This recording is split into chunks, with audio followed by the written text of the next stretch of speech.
Hello friends, plant മറ്റൊരു വീഡിയോയിലേക്ക് എല്ലാവർക്കും സ്വാഗതം. ഇന്നത്തേത് സെയിൽ വീഡിയോ അല്ല. ഇന്നത്തേതെന്ന് പറയുന്നത് നമ്മുടെ അഗ്ലോണിമ പ്ലാന്റ്സിന്റെ കുറച്ച് കെയറിംഗ് ടിപ്സ് ഒക്കെ ആയിട്ട് ഒക്കെ ഉള്ള ഒരു വീഡിയോ ആണ്. അതൊക്കെ ഇൻക്ലൂഡ് ചെയ്തിട്ടുള്ള ഒരു കുഞ്ഞു വീഡിയോ. അപ്പൊ നമുക്ക് സമയം കളയാതെ വീഡിയോയിലേക്ക് കിടക്കാം. അപ്പൊ ഇന്നത്തെ വീഡിയോയിൽ നമ്മൾ ആദ്യം പറഞ്ഞതുപോലെ മെയിൻ ആയിട്ട് പറയാൻ പോകുന്നത് നമ്മുടെ അഗ്ലോണിമ പ്ലാന്റ്സിനെ കുറിച്ചിട്ടാണ്. അതിന്റെ കെയറിംഗ് ടിപ്സും ഫെർട്ടിലൈസറും അതേപോലെ തന്നെ പ്ലാന്റ് ബുഷിയായിട്ട് വളരാനായിട്ട് എന്തൊക്കെ ചെയ്യണം, പിന്നെ ഒരുപാട് ആൾക്കാർ ഫേസ് ചെയ്യുന്ന കുറച്ച് പ്രശ്നങ്ങൾക്കുള്ള സൊല്യൂഷൻസ് ഒക്കെ ആയിട്ടാണ് ഞാൻ എത്തിയിരിക്കുന്നത്. അപ്പൊ നമുക്ക് ഓരോന്നായിട്ട് പറഞ്ഞു പോവാം. അപ്പൊ ഇതിന്റെ വീഡിയോ നമ്മൾ ഒരെണ്ണം മുമ്പേ ചെയ്തിട്ടുണ്ട്. എന്നാലും ഒരുപാട് പേര് നമ്മുടെ കസ്റ്റമേഴ്സ് ആണെങ്കിൽ ഒരുപാട് പേര് ചോദിക്കുന്ന കുറച്ച് സംശയങ്ങൾ ഒരു വീഡിയോ ആയിട്ട് ചെയ്തിരുന്നു. അത്രയേ ഉള്ളൂ കേട്ടോ. അപ്പം ആദ്യത്തെ സംശയം എന്ന് പറയുന്നത് അഗ്ലോണിമയ്ക്ക് എന്ത് പോട്ടിംഗ് മിക്സ് ആണ് നമ്മൾ യൂസ് ചെയ്യുന്നത് എന്നുള്ളതാണ്. ഓരോരുത്തർ പല രീതിയിലുള്ള പോട്ടിംഗ് മിക്സ് യൂസ് ചെയ്യുന്നുണ്ട്.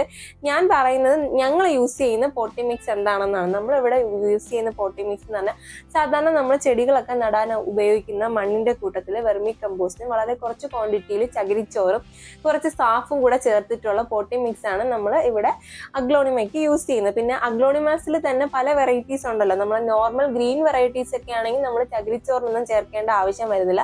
സാധാരണ നമ്മൾ മണ്ണും അതേപോലെ തന്നെ വെർമി കമ്പോസ്റ്റും പിന്നെ ഫെർട്ടിലൈസറൊക്കെ ആഡ് ചെയ്തിട്ടുള്ള പോട്ടി മിക്സിൽ നിങ്ങൾക്ക് റിപ്പോർട്ട് ചെയ്യാവുന്നതാണ്.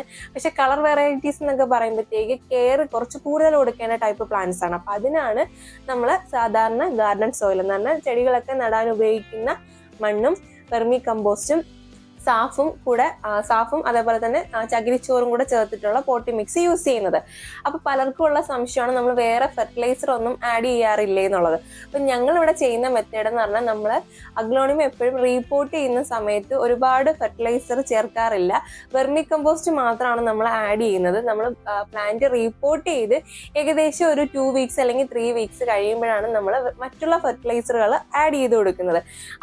എന്തിനു വേണ്ടിയിട്ടാണെന്ന് പറഞ്ഞാൽ പലരും ചെയ്യുന്ന ഒരു ആണ് നമ്മൾ പ്ലാന്റ് റീപോർട്ട് ചെയ്യുന്ന സമയത്ത് ഒരുപാട് ഫെർട്ടിലൈസേഴ്സ് അതിൽ ആഡ് ചെയ്യുന്നത്.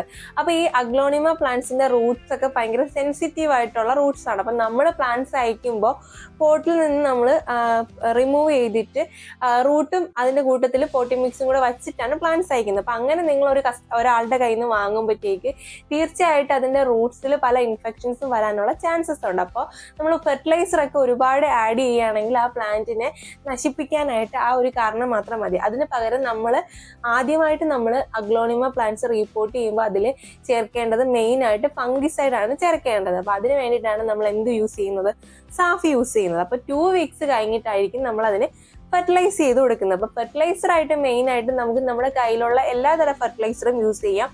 ഞാൻ എടുത്തു പറയുകയാണ്, നമ്മൾ ചെയ്യുന്ന മെത്തേഡ്സ് ആണ് ഇതിൽ പറയുന്നത്. പല രീതിയിലുള്ള പോട്ടി മിക്സുകൾ തയ്യാറാക്കുന്ന ആൾക്കാരുണ്ട്. ഉമി ഒക്കെ ചേർത്തിട്ട് പോട്ടി മിക്സ് തയ്യാറാക്കുന്നവരുണ്ട്.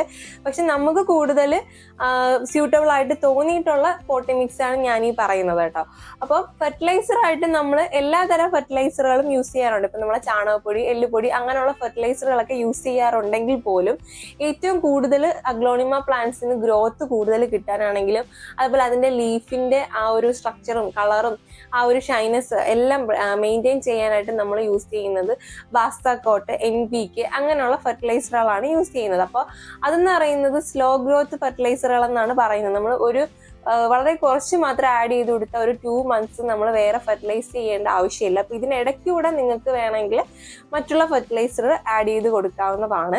അപ്പം രണ്ടാമത്തെ കാര്യം എന്ന് പറയുന്നത് ഫെർട്ടിലൈസർ. അപ്പൊ ഇനി മൂന്നാമത്തെ കാര്യം എന്ന് പറയുന്നത് ഇതിന്റെ വാട്ടറിങ്ങിനെ കുറിച്ച് പറയാനാണ്. അപ്പോൾ നമ്മൾ മറ്റുള്ള പ്ലാന്റ്സിന് വെള്ളം ഒഴിക്കുന്ന പോലെ നമ്മൾ ഒരിക്കലും അഗ്ലോണിമ പ്ലാന്റ്സിന് വാട്ടർ ചെയ്യാൻ പാടില്ല. നമ്മൾ ഇതിന്റെ പോട്ടി മിക്സ് ഡ്രൈ ആവാനുള്ള ഒരു ടൈം നമുക്ക് ഇതിന് കൊടുക്കണം.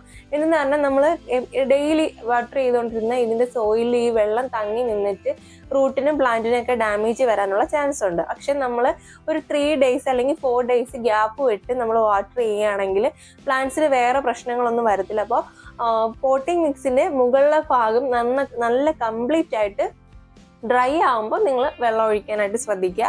അതും ഒരുപാട് നമുക്ക് വെള്ളം ഒഴിക്കേണ്ട ആവശ്യമില്ല. ഇതിന് ആവശ്യമായിട്ടുള്ളത് മാത്രം ഒഴിച്ചു കൊടുക്കുക. പിന്നെ ലീഫിലൊക്കെ വേണമെങ്കിൽ ജസ്റ്റ് സ്പ്രേ ചെയ്ത് കൊടുക്കാം. ഒരുപാട് വെള്ളം തങ്ങി നിൽക്കുന്ന രീതിയിൽ നമ്മൾ ചെടിയുടെ പുറത്തുകൂടെ ഇങ്ങനെ കോരി ഒഴിക്കാതിരിക്കുക. അങ്ങനെ ഒഴിച്ചാലും ചെടി ചീഞ്ഞു പോകാനുള്ള ചാൻസ് ഒക്കെ ഉണ്ട്. അപ്പൊ ഈ പ്ലാന്റ് എന്ന് പറയുന്നത്, ഈ അഗ്ലോണിമ എന്ന് പറയുന്നത് ഭയങ്കര സെൻസിറ്റീവ് ആയിട്ടുള്ള പ്ലാന്റ്സ് ആണ്. എന്നാൽ നമ്മുടെ ഈ കളർ വെറൈറ്റീസ് വരുന്ന പ്ലാന്റ്സ് ഗ്രീൻ വെറൈറ്റീസിലൊക്കെ ആണെങ്കിൽ നമ്മൾ അത്രയും വലിയ രീതിയിൽ കെയർ ചെയ്യേണ്ട ആവശ്യമില്ല. നമ്മൾ നോർമൽ പ്ലാന്റ്സ് വളർത്തുന്ന പോലെ തന്നെ വളർത്തിയെടുക്കാനായിട്ട് പറ്റും. പിന്നെ ഒരു കാര്യം എന്ന് പറഞ്ഞാൽ ഇതിന്റെ സൺലൈറ്റ് ആണ്. അപ്പം അതിന്റെ കാര്യത്തിനെ കുറിച്ച് പറയാനാണെങ്കിൽ നമ്മൾക്ക് ഇതിന് നേരിട്ടുള്ള നമ്മൾ സൂര്യനിൽ നിന്ന് നേരിട്ടുള്ള വെളിച്ചം ഈ പ്ലാന്റിന് ആവശ്യമില്ല. ഇൻഡയറക്റ്റ് ആയിട്ടുള്ള വെളിച്ചം നമുക്ക് ഇതിന് മതിയാവും. നേരിട്ടുള്ള വെളിച്ചത്തിൽ കൊണ്ടുവയ്ക്കുമ്പോൾ ഇതിന്റെ ലീഫിന് ഡാമേജ് വരാനുള്ള ചാൻസ്, അതേപോലെ കളർ നഷ്ടപ്പെടാനും ലീഫിൽ യെല്ലോ കളർ സ്പോട്ട്സ് ഒക്കെ ഉണ്ടാവാനുള്ള ചാൻസ് ഉണ്ട്. അപ്പം അത് അവോയ്ഡ് ചെയ്യാനായിട്ട് എപ്പോഴും ഒരു ഷെയ്ഡഡ് ആയിട്ടുള്ള എന്നും പറഞ്ഞ് തീരെ വെട്ടമില്ലാത്തടത്തും കൊണ്ടുവയ്ക്കാനായിട്ട് പാടില്ല. ഇതിന് വളരാൻ ആവശ്യമായിട്ടുള്ള രീതിയിലുള്ള വെളിച്ചം എപ്പോഴും വേണം. പക്ഷെ നേരിട്ട് നമുക്ക് സൂര്യപ്രകാശം ഇതിൽ കൊള്ളിക്കേണ്ട ആവശ്യമില്ല. അപ്പൊ അങ്ങനത്തെ ഒരു ഏരിയ നിങ്ങൾ തിരഞ്ഞെടുത്ത് അഗ്ലോണിമ പ്ലാന്റ്സിന് ഉപയോഗിക്കുക. പിന്നെ വീടിനുള്ളിൽ കീപ്പ് ചെയ്യണമെന്നുള്ളവർക്കാണെങ്കിൽ അഗ്ലോണിമ പ്ലാന്റ്സ് നമുക്ക് 100% വീടിനുള്ളിൽ കീപ്പ് ചെയ്യാനായിട്ട് പറ്റും. കാരണം ഷെയ്ഡ് ലവിങ് പ്ലാന്റ് ആയതുകൊണ്ടിട്ട് എന്ന് പറഞ്ഞാൽ ഷെയ്ഡ് ലവിങ് അല്ല, ഈ ഡയറക്റ്റ് ആയിട്ടുള്ള സൺലൈറ്റ് വേണ്ടാത്ത പ്ലാന്റ് ആയതുകൊണ്ടിട്ട് നമുക്ക് വീടിനുള്ളിൽ കീപ്പ് ചെയ്യാം. പക്ഷെ തീരെ വെളിച്ചമില്ലാത്ത വീടാണെങ്കിൽ നമ്മൾ 2-3 ദിവസം കൂടുമ്പോഴത്തേക്ക് ഇത് വെളിച്ചമുള്ള സ്ഥലത്തേക്ക് മാറ്റി വെക്കേണ്ടി വരും. കാരണം പ്ലാന്റ്സിന്റെ ഗ്രോത്തിന് സൺലൈറ്റ് ആവശ്യമായിട്ട് വരുന്നുണ്ട്, അതുകൊണ്ടിട്ടാണ്. പിന്നെ എല്ലാവരും കൂടുതലായിട്ട് ഫേസ് ചെയ്യുന്നത് ഈ അഗ്ലോണിമയുടെ ഇല ചീഞ്ഞു പോവുക, റൂട്ട് ചീഞ്ഞു പോവുക, പിന്നെ ഇതിൽ ഇലപ്പേന്റെ അസുഖം ഉണ്ടാവുക, അങ്ങനെയുള്ള കുറച്ച് പ്രശ്നങ്ങളൊക്കെയാണ് വരുന്നത്. അപ്പം അതിന് വന്നിട്ട് നമ്മൾ ഈ ഇലയും റൂട്ടൊക്കെ ചീഞ്ഞു പോകുന്നത് കൂടുതലും ഫംഗൽ ഇൻഫെക്ഷൻസ് വരുന്നത് കാരണമാണ്. അപ്പൊ അതിന് ഏറ്റവും സ്യൂട്ടബിൾ ആയിട്ട് നമുക്ക് യൂസ് ചെയ്യാൻ പറ്റുന്ന ഒരു ഫംഗിസൈഡാണ് സാഫ് എന്ന് പറയുന്നത്. അത് നമുക്ക് പോട്ടി മിക്സിലും ചേർത്ത് കൊടുക്കാവുന്നതാണ്. പിന്നെ മാസത്തിലൊരിക്കൽ നമുക്ക് വെള്ളത്തിൽ ഡൈല്യൂട്ട് ചെയ്ത് സ്പ്രേ ചെയ്ത് കൊടുക്കാവുന്നതാണ്. പിന്നെന്ന് പറഞ്ഞു കഴിഞ്ഞാൽ ഓവർ വാട്ടറിങ് അവോയ്ഡ് ചെയ്യുക. നല്ല സ്യൂട്ടബിൾ ആയിട്ടുള്ളവരടുത്ത് ഇത് കീപ്പ് ചെയ്യുക. അത്രയും വേണം നമ്മൾ ചെയ്യാനായിട്ട്. പിന്നെ ഇലപ്പേനിന് എന്ന് പറഞ്ഞിട്ട് നമ്മൾ ഇലപ്പേന് ചെറിയ രീതിയിലൊക്കെ കണ്ടു തുടങ്ങണം. 1-2 ഒക്കെ ലീഫിൽ നോട്ട് ചെയ്യുകയാണെങ്കിൽ വളരെ ഈസി ആയിട്ട് നമുക്ക് നമ്മുടെ കൈകൾ ഉപയോഗിച്ച് തന്നെ അതിനെ ഇളക്കി കളയാനായിട്ട് പറ്റും. പ്ലാന്റിന് ഡാമേജ് ഒന്നും വരാത്ത രീതിയിൽ നിങ്ങൾ സൂക്ഷിച്ച് ചെയ്താൽ മതിയാവും. വേണമെങ്കിൽ ഒരു കോട്ടൺ യൂസ് ചെയ്തൊന്ന് തുടച്ചു കൊടുക്കുകയോ ചെയ്യാം. കംപ്ലീറ്റ് ആയിട്ട് ഇലപ്പേന് വന്നിട്ടുള്ള പ്ലാന്റ്സ് ആണെങ്കിൽ നമ്മൾ ചെയ്യുന്നതെന്ന് പറഞ്ഞു കഴിഞ്ഞാൽ അതിന്റെ ലീവ്സ് ഒക്കെ നന്നായിട്ട്, എന്ന് വെച്ചാൽ ഫുള്ളി അഫക്റ്റഡ് ആയിട്ടുള്ള ലീവ്സ് ഒക്കെ കട്ട് ചെയ്തിട്ട് സാഫൊക്കെ സ്പ്രേ ചെയ്ത് വെക്കുക. എന്നിട്ട് അത് മാറിയില്ലെന്നാണെങ്കിൽ നമ്മൾ അവിടെ എവിടെയൊക്കെയാണോ കൂടുതലായിട്ടുള്ളത് അവിടെ നമ്മളൊരു കോട്ടൺ യൂസ് ചെയ്ത് നന്നായിട്ട് റബ്ബ് ചെയ്ത് വാഷ് ചെയ്ത് കളയാണ് ചെയ്യുന്നത്. ഒരു വാഷിംഗ് മെത്തേഡാണ് നമ്മൾ ഫോളോ ചെയ്യുന്നത്. മറ്റുള്ള നമ്മൾ ഇതിന് എതിരായിട്ടുള്ള എന്ത് സാധനം യൂസ് ചെയ്താലും ചില സമയം കുറച്ച് ദിവസം ആ പ്ലാന്റിന് സർവൈവ് ചെയ്യാനുള്ള ഒരു ചാൻസ് കിട്ടും. പക്ഷെ കുറച്ച് ദിവസം കഴിയുമ്പോൾ വീണ്ടും ഇത് എവിടെയെങ്കിലും ഒരെണ്ണം ഇരുന്ന് കഴിഞ്ഞാൽ അത് മൾട്ടിപ്ലൈ പ്ലാന്റ് ഫുള്ളായിട്ട് ഡാമേജ് ആയി പോകാൻ ചാൻസ് ഉണ്ട്. അപ്പം നമ്മൾ ഫുള്ളായിട്ട് നമ്മൾ വളരെ ശ്രദ്ധിച്ച് അതിനെ വാഷ് ചെയ്ത് കളയുകയാണെങ്കിൽ പ്ലാന്റ്സിന് കുറച്ചുകൂടെ ലൈഫ് കൂടുതലായിരിക്കും. കുറച്ചുകൂടെ ഈസി മെത്തേഡുമാണ്. ഈസി എന്നല്ല, ഇത് ക്ലീൻ ചെയ്യുന്നത് കുറച്ച് ടാസ്ക് ഉള്ളതാണ്, എന്നാലും പ്ലാന്റ്സ് സർവൈവ് ചെയ്യുന്നുള്ള ഒരു കാര്യം ഉറപ്പാണ്. അപ്പൊ ഇത്രയൊക്കെയാണ് അഗ്ലോണിമ പ്ലാന്റ്സിന്റെ കെയറിങ്. നമ്മളിവിടെ ചെയ്യുന്ന മെത്തേഡ്സ് കാര്യങ്ങളൊക്കെയാണ് പറഞ്ഞത്. ഇതല്ലാതെ എന്തെങ്കിലുമൊക്കെ നിങ്ങൾക്ക് അറിയാമെന്നുണ്ടെങ്കിൽ അത് നിങ്ങൾക്ക് ഷെയർ ചെയ്യാവുന്നതാണ്. അപ്പൊ ഇന്നത്തെ കുഞ്ഞു വീഡിയോ ഇത്രയേ ഉള്ളൂ. അപ്പൊ ഇന്നത്തെ ഈ കുഞ്ഞു വീഡിയോ നിങ്ങൾക്ക് എല്ലാവർക്കും ഇഷ്ടമായി എന്ന് വിശ്വസിക്കുന്നു. അപ്പൊ ഞാൻ പറഞ്ഞത് കൂടാതെ നിങ്ങൾക്ക് എന്തെങ്കിലും ടിപ്സ് അറിയാമെങ്കിൽ താഴെ കമന്റ് ആയിട്ട് രേഖപ്പെടുത്തുക. അപ്പൊ ബാക്കിയുള്ളവർക്ക് അത് യൂസ്ഫുൾ ആയിരിക്കും. അപ്പൊ നമ്മുടെ ചാനൽ ഒരുപാട് പേര് സബ്സ്ക്രൈബ് ചെയ്യാതെയാണ് വീഡിയോ കണ്ടുകൊണ്ടിരിക്കുന്നത്. അപ്പൊ ഇതുപോലുള്ള പ്ലാൻ റിലേറ്റഡ് വീഡിയോസിനെ നമ്മുടെ ചാനൽ ഒന്ന് സബ്സ്ക്രൈബ് ചെയ്ത് സപ്പോർട്ട് ചെയ്യുക. അതുപോലെ തന്നെ അടിപൊളിയായിട്ടുള്ള aglaonema, peace lily, succulent, cactus അങ്ങനെ പല വെറൈറ്റീസ് നമുക്ക് സെയിലും അവൈലബിൾ ആണ്. അപ്പോൾ ഇതിന്റെ സെയിൽ വീഡിയോസ് ഒക്കെ നമ്മുടെ ചാനലിൽ പോസ്റ്റ് ചെയ്തിട്ടുണ്ട്. അപ്പോൾ ആവശ്യക്കാരുണ്ടെങ്കിൽ നിങ്ങൾക്ക് അത് കയറി നോക്കിയിട്ട് പ്ലാന്റ്സ് പർച്ചേസ് ചെയ്യാവുന്നതാണ്.